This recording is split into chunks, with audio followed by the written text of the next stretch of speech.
E aí, galerinha, bom dia! Preparado mais uma? Já dei tempo suficiente para vocês refrescarem, né? Já dei. Vamos lá, vamos voltar à realidade. Desculpa, gente. Antes de começar, eu tenho um comunicado importante. A realidade agora é outra. Espelho esférico. Já vimos tudo da reflexão da luz? Já. Já entendemos todo o processo dessa reflexão da luz? Já. Já entendemos a parte lá de espelhos planos? Claro, sabemos tudo. Já estamos com a geometria básica em dia? Estamos. Então agora, nada mais justo do que espelho esférico. Aqui vai chorar. Mentira, só botando na pressão. Mole. Vai ser fácil como todas as outras matérias. Relaxem.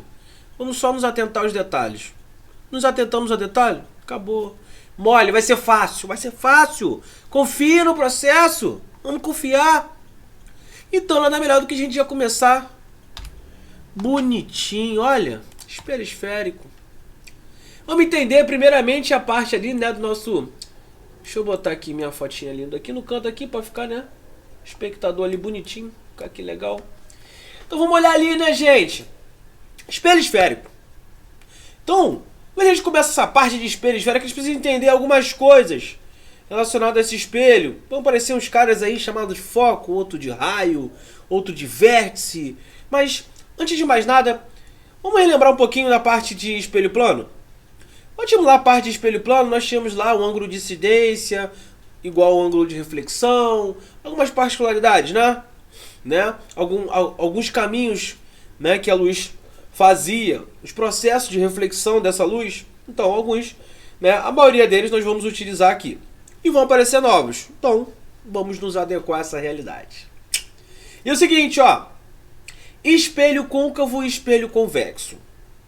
Como é que a gente vai conseguir, né, determinar quem é o espelho côncavo e quem é o espelho convexo? Né?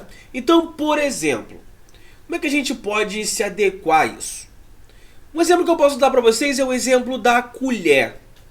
Eu deveria estar com a colher aqui, mas no momento eu não estou com a colher. Porém, de acordo com a tecnologia, eu posso dar um pause e buscar a colher para mostrar para vocês. Então, eu vou dar um pause e vou buscar a colher. Só espera um pouquinho aí que eu vou lá buscar. Bom, a tecnologia é bom por isso. Ó, então, acabei de voltar com a minha colher de última geração de prata, comprada na Uruguaiana. É de prata, eles disseram que era de prata. Então, quando a gente tem essa parte de espelho côncavo e espelho convexo. Concavidade, né? Concavidade da minha colher. Concavidade, olha aqui, ó. Concavidade, onde eu coloco a minha comida aqui, ó. Concavidade, onde eu coloco a minha comida. Ou seja, côncavo. Quem é o convexo, Vanso? É aqui, onde eu não coloco a minha comida. Então, eu preciso só de uma referência. Côncavo, onde eu coloco a minha comida. Côncavo, comida, colher.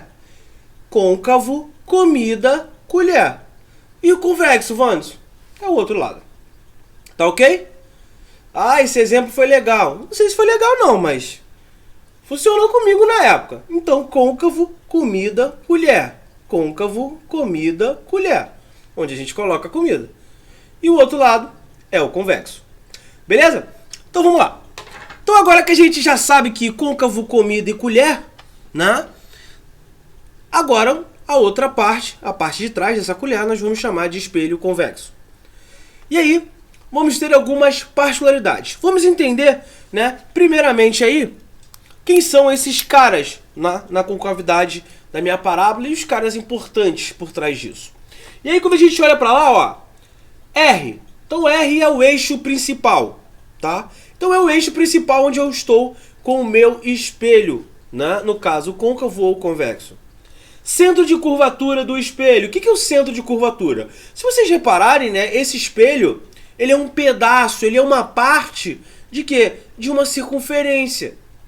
Ele é uma parte de uma circunferência, ele é um pedaço. Ou seja, se ele é um pedaço dessa circunferência, ele tem um centro. Esse centro, né, esse centro de curvatura, nada mais é do que... A gente sabe que do nosso espelho até esse centro, a gente chama de quê? Numa circunferência? De raio. Tá? Ou seja, esse é o centro de curvatura. Ou seja, como a gente tem lá a nossa circunferência, a gente não tem o centro da circunferência? Esse Czinho ali, no caso, é o centro de curvatura do espelho, que é o centro de uma circunferência de raio R. No caso, centro de uma... Volta. Centro de uma esfera. E aí, ó, o que acontece?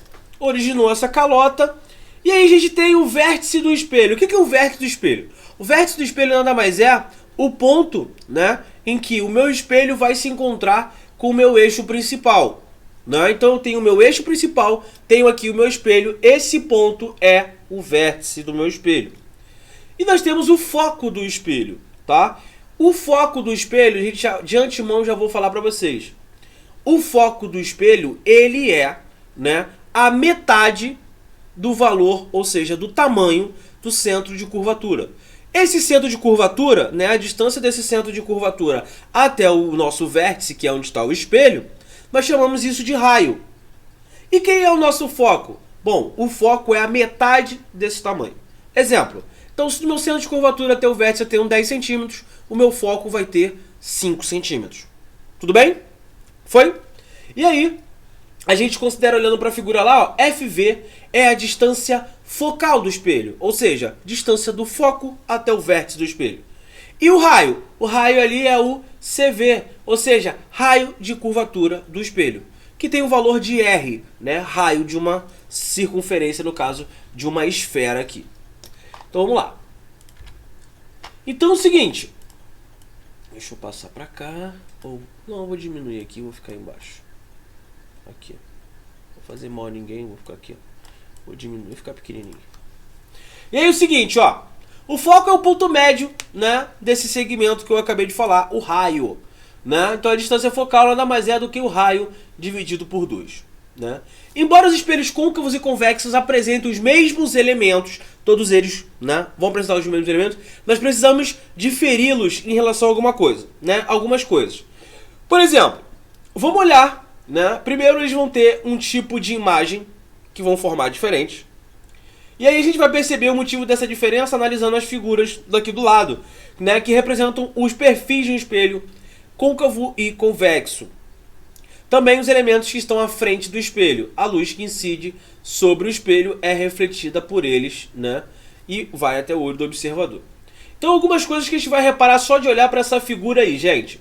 O primeiro ali é um espelho côncavo. Lembra? Côncavo, comida, colher. Côncavo, comida, colher. Então, espelho côncavo ali, nós temos o centro de curvatura, o foco, na frente do espelho. Tá? Então nessa primeira parte nós temos o centro de curvatura e o foco na frente do espelho. Normalmente, né, vocês vão ver aí, deixa eu botar aqui. Normalmente vocês vão ver isso aqui, ó,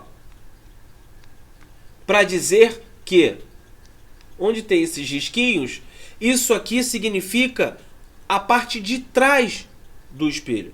Então, um exemplo, esse primeiro aqui é o nosso espelho côncavo, côncavo, colher, comida, lembra? E a parte de trás dele tá aqui, ó, onde está esse rabisco, tá? Esses rabisquinhos ali. E o outro nós temos um espelho convexo e nós temos o rabisco atrás dele, mostrando que essa é a parte de trás do espelho. Mas no espelho convexo, se vocês repararem, o foco e o centro de curvatura estão aonde? Dentro do espelho e não na frente do espelho, tá? Então já começamos aí com algumas diferenças, né? Em que o centro de curvatura e o foco no côncavo estão à frente do espelho, já no espelho convexo eles estão no interior do meu espelho, tá? Então primeira observação, já anotem aí. Beleza? Então observe na primeira figura que a luz pode passar pelo centro de curvatura e pelo foco do espelho côncavo.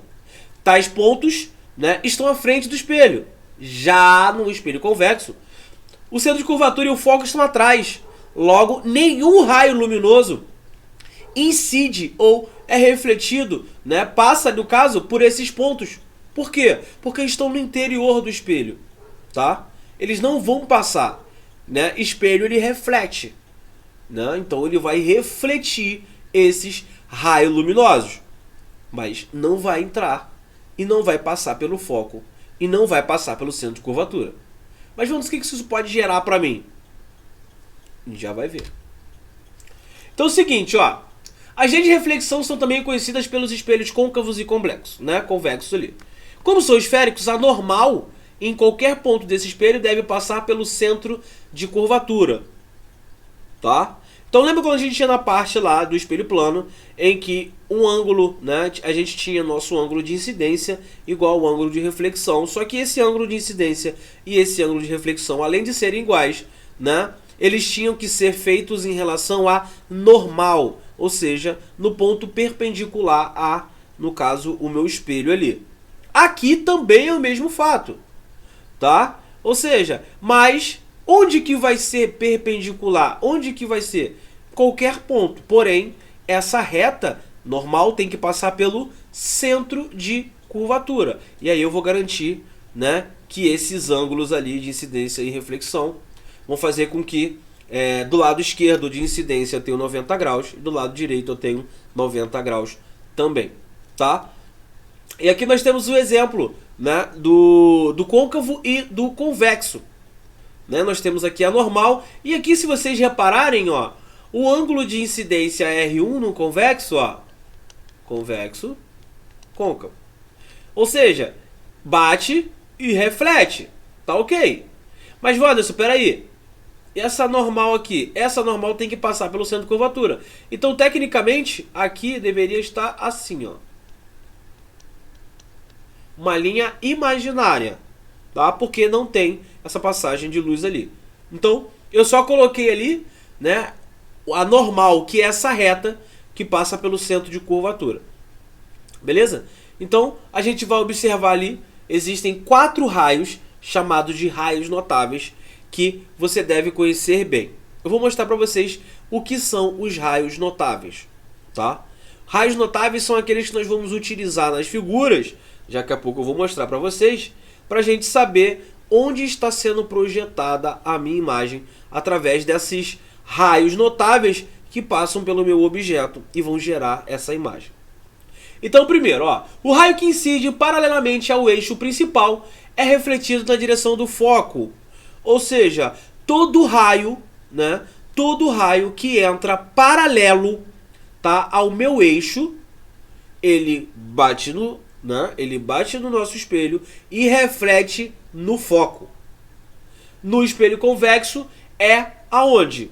Já que o foco é no interior, esse cara também vai passar? Sim, também vai passar ali pelo foco. Só que é um prolongamento do raio refletido que passa pelo foco. Então no espelho côncavo eu venho com um feixe de luz paralelo ao meu eixo, ele vai bater no meu espelho e vai passar pelo foco. Já no convexo não. Ele vai vir paralelo, vai bater no meu espelho, vai refletir e o prolongamento, né, o prolongamento dele vai passar por onde? Vai passar pelo foco dentro do espelho convexo. Ou seja, vai passar em si? Não. O prolongamento para eu ter uma ideia de como ele vai se comportar do lado de fora do espelho. Tá? Segundo, o raio que incide na direção do foco é refletido paralelamente. Ou seja, se eu tenho um raio que é paralelo, ele bate e reflete no foco. Um raio que passa pelo foco, ele vai sair também paralelo. Tá? No espelho côncavo, o raio incide e passa pelo foco. E no convexo, o raio deve incidir na direção do foco que está atrás do espelho. Terceiro, o raio que incide no vértice do espelho é refletido para o outro lado do eixo principal. Pera, vou facilitar isso aqui. O raio que incide no vértice vai se comportar da mesma forma do que no espelho plano. Como assim, Vandos? Ângulo de incidência igual a ângulo de reflexão. Ponto. Então, naquele ponto, nesse ponto aqui, no vértice, tá? O raio vai incidir e vai refletir da mesma forma que a gente tem no espelho plano, que isso aí você já sabe. Tá bom? E aí, o raio que incide... Deixa eu tirar a minha foto daqui. Vou botar aqui. O raio, né? O raio que incide... Agora tem que olhar para o outro lado, né? Agora tem que olhar para cá. Ó, o raio que incide na direção do centro de curvatura é refletido por si mesmo. Ou seja, se o raio vem, passa pelo centro de curvatura, o que acontece? Ele vai bater e vai retornar pelo centro de curvatura. Ou seja, vamos lá.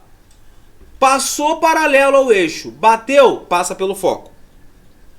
Segundo, veio, bateu no vértice, ele vai se comportar igual um espelho plano. Bate, reflete, em ângulo de incidência igual ao ângulo de reflexão. Ok. Terceiro, passou pelo centro de curvatura, ele vai bater no espelho e vai fazer o quê? E vai retornar pelo centro de curvatura.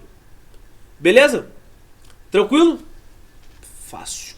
Muito mole pra gente, muito mole. Muito mole, isso aí tá ficando muito fácil. E aí, ó, vou demonstrar pra vocês aqui. Deixa eu só mexer. Vem pra cá, vem. Fica aqui, vem. Fica aqui. Isso, fica aí, filhote. E o seguinte, comportamento desses raios notáveis. Então ali no primeiro caso eu tenho o meu espelho côncavo em que veio paralelo, ó.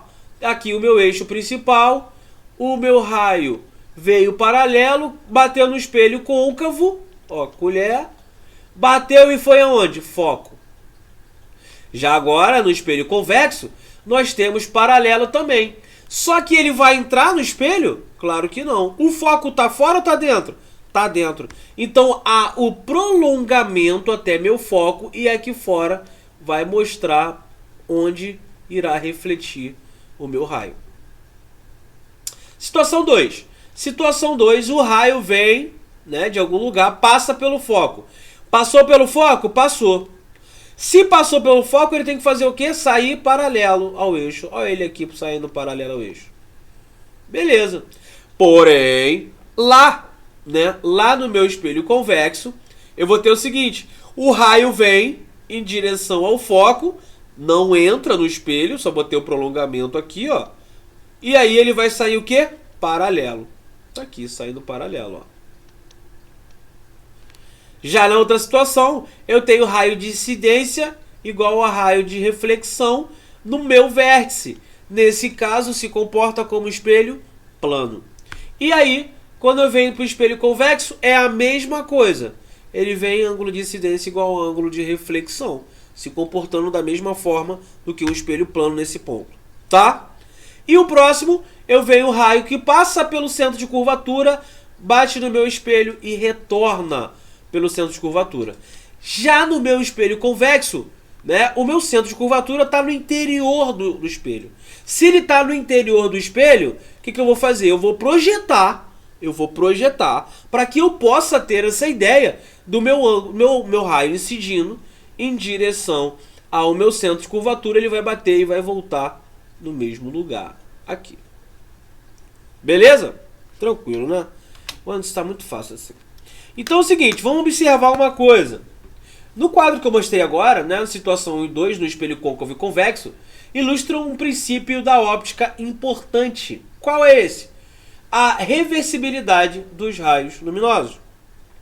Vamos ver o seguinte, no espelho convexo, são os prolongamentos desses raios que passam pelo foco ou pelo centro do espelho. Já no côncavo não, eles realmente passam pelo foco e pelo centro. Os raios de luz representados no quadro anterior apresentam aquele comportamento somente se os espelhos forem parabólicos e obedecerem à condição de Gauss. Já perceberam que comportamento, né, somente se os espelhos forem parabólicos? Lembra alguma coisa, né? Antena parabólica? Lembra, pior que lembra. Já perceberam que na antena parabólica vocês têm lá na frente, né, o nome dessas empresas aí que tem essa antena parabólica? Vocês já repararam que lá na frente tem um negocinho aqui na frente? Né? Tipo um receptor de sinal? Já, né? Engraçado. Parece-me que talvez esse receptor de sinal esteja localizado em um local específico. E aí, que local específico é esse? Onde todos os raios partem, né, entram paralelo e depois passam por ele. O foco? É. Sim. Ou seja, antena parabólica. Recebo sinal, né? E aí a gente vem. Mas calma aí. Aqui no caso a gente está falando de espelho. Raios luminosos. Raios luminosos. Ondas. E por aí vai. Novidades. Então, os raios de luz representados no quadro anterior apresentam aquele comportamento, né, somente se os espelhos forem parabólicos e obedecerem às condições de Gauss, que já vamos aprender na parte analítica das condições de Gauss aí, com alguns cálculos. Né? Os espelhos esféricos de pequena abertura, espelhos com curvatura pouco acentuada, também vão ter um comportamento semelhante dos espelhos parabólicos, ou seja, dos espelhos esféricos. Então a gente vai dizer que eles, como se aproximam das condições que Gauss criou, né, a gente vai considerar eles também como, no caso, espelhos esféricos ou parabólicos. Tá? Então, mesmo que tenham pouca curvatura, a gente mesmo assim ainda vai considerar como, né, espelhos parabólicos. Tá? Não vai se assimilar a um espelho plano, não. Tranquilo? E aí é o seguinte, determinação gráfica das imagens. Bom, em todas as situações apresentadas a seguir, vamos considerar o objeto retilíneo, vertical e com pé, parte inferior do objeto, apoiado sobre um eixo principal, para determinarmos a posição em que a imagem do objeto será formada. Traçamos raios, né, 2 raios incidentes quaisquer dos 4 notáveis que nós já aprendemos, saindo da cabeça, a parte superior do objeto. E aí a gente desenha a seguir os raios refletidos, e no encontro deles, ou dos seus prolongamentos, obtemos a imagem, né, da cabeça do objeto. A imagem do pé estará apoiada sobre o eixo principal do espelho, e na mesma vertical que a imagem da cabeça.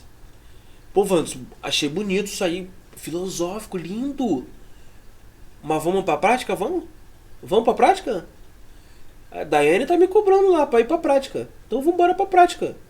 Vamos lá. Só ver assim não tem graça. Vamos praticar isso aí, pô. Então vamos praticar. Então vamos praticar o seguinte. Aqui, né? Aqui no meu espelho, primeiro eu tenho o meu espelho convexo. Já coloquei meu espelho. Tá ali, coloquei atrás ali dizendo que esse meu espelho é convexo. Aqui embaixo nós temos o nosso vértice. E nós temos aqui a nossa distância focal. E nós temos aqui o nosso centro de curvatura. Então é o seguinte. Eu tenho um objeto que está aqui.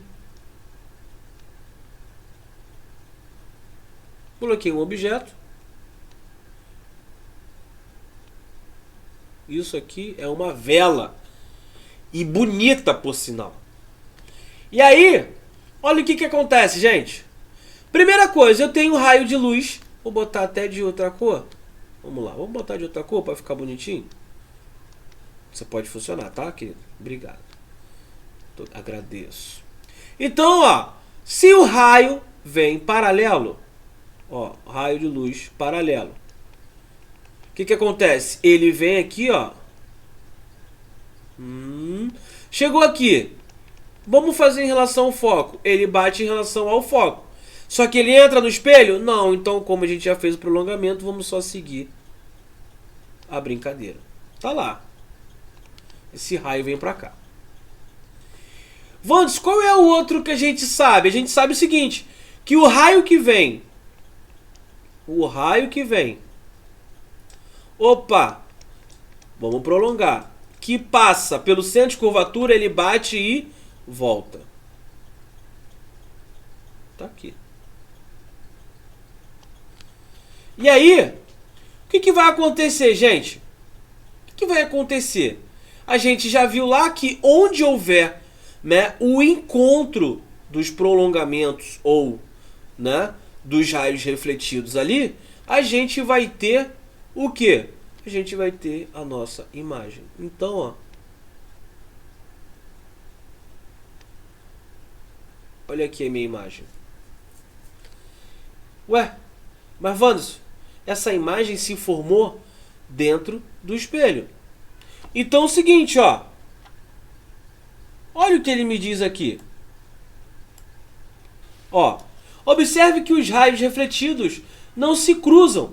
Entretanto, o prolongando cada um deles linhas vermelhas, no caso eu botei preto, podemos determinar a posição em que a imagem da extremidade superior do objeto será formada, que será aquela em que se encontram esses prolongamentos, que eu acabei de mostrar. O observador à frente do espelho vê a imagem no local indicado, pois tem a sensação de que a luz saiu daquela posição. A imagem formada pelo espelho convexo é sempre virtual. Tá? E aí, ó, particularidades do meu espelho convexo. Tá lá. Que particularidades são essas? Bom, a imagem vai ser sempre virtual, formada pelos prolongamentos dos raios refletidos.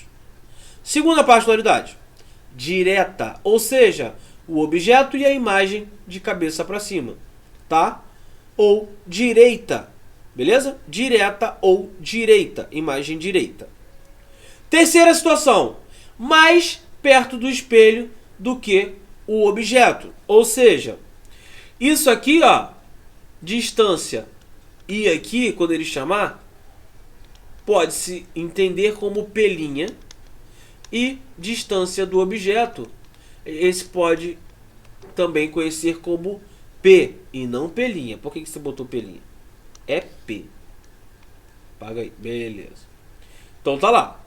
Tá? Em alguns materiais vocês vão ver como distância DI, que é a distância da imagem ao espelho, e DO como distância do objeto ao espelho. Em outros materiais vocês vão ver como pelinha DI e PDO. Tá? Ou seja, mais perto do espelho, né, do que o objeto. Se vocês repararem, ó, vou mostrar aqui, ó, olha a distância em que eu estava do meu espelho. Olha a distância que a minha imagem está do espelho. Tá? Beleza? De dimensões menores do que o objeto. Se a gente for ver, ó, olha as dimensões. Olha o tamanho da minha imagem, ou do meu objeto, desculpa. Olha o tamanho da minha imagem. Dimensões menores. Localizada entre o foco e o vértice do espelho. Olha que lindo. Entre o vértice e o foco do espelho. Beleza, Vantes. Agora eu entendi. Mas vamos lá. Vamos para algumas observações. Vamos para algumas, né, coisas legais a serem ditas. Olha, se o objeto se aproxima ou se afasta do espelho, a imagem também se aproxima ou se afasta do espelho. Né? Veja a seguir que, independente da posição do objeto, o raio que incide sobre o espelho, paralelamente ao eixo principal, será refletido de forma que seu prolongamento passe pelo foco. Independente disso, vai passar pelo foco. Então deixa eu só tirar meu rosto daqui. E agora olho para essa câmera aqui. Bom, assim a imagem estará sempre dentro do triângulo. Que triângulo é esse, Vandes? Olha, quanto mais próximo ali eu tenho, né? Quanto mais próximo eu estou, maior vai ser, né? Maior vai ser a minha imagem. Quanto mais eu me afasto, ali, ó, vai aumentar a minha imagem. Então, ó, no caso de o objeto se colocar muito distante do espelho, lá próximo do infinito, a sua imagem estará praticamente sobre o foco, ela vai diminuindo. Então, à medida que eu me afasto, né, que o meu objeto se afasta do espelho convexo, a minha imagem ela vai diminuindo e chegando o mais próximo possível do foco. Tá bom? Então ela vai chegando o mais próximo possível do foco. Tá? Então me afastar quer dizer que a minha imagem vai diminuindo. Tá ok? Beleza? Então tá. Então já todo mundo já tá sabendo tudo demais, então vamos embora. Agora, bizu do Chicão. Bizu. Então lá, vamos lá, Chicão, qual bizu que você tem que dar? Isso aí, ó. Se a imagem formada pelo espelho convexo é sempre menor do que o objeto, pra que isso serve pra gente? E aí? Tá, tudo bem. A imagem do espelho convexo é sempre menor do que o objeto. Tá, e pra que vai servir isso? Qual o objetivo disso? Bom, a resposta é simples. Né? Inclusive, essa foi uma questão, tá? Essa foi uma questão que caiu na UERJ ano passado, uma questão discursiva, que há anos não caía uma questão desse tipo, ou seja, né, sem ser cálculo, né, só teórico. E ano passado, surpreendentemente, caiu na segunda fase da UERJ. E era sobre isso. Tá? Então o espelho convexo fornece um campo visual maior. E com isso, um número maior de objetos para ser visto simultaneamente através dele. Então, né, era o que estava dizendo em relação ao espelho, né, de um retrovisor, por exemplo. Por que você vê aquelas coisas bem pequenininhas? Para quê? Por que ali, na verdade, é às vezes um espelho convexo que você coloca, né? Por que o motorista de caminhão coloca aquele espelho convexo pequenininho ali? Para ele aumentar o campo visual dele. Ele pode ver pequeno as imagens? Ele pode ver pequeno, mas ele consegue ver um campo, né? Ele consegue ver muito mais coisas. E aí existe uma coisa chamada ponto cego, né? Existe uma coisa chamada ponto cego, que é onde o espelho não fica fora do campo visual do espelho, que já no convexo aumenta esse campo visual, então talvez eu consiga enxergar. Então esse é um exemplo, né? E aí, ó, daí a sua aplicação em garagens, lojas, supermercados, retrovisores de motos, automóveis. Questão da UERJ no ano passado. E aí veja a seguir a comparação do campo visual de um espelho plano com o de um espelho convexo, das dimensões para observar. Oi, galerinha! Então, você gostou do nosso vídeo? Então, chama nosso canal. Então, para o vídeo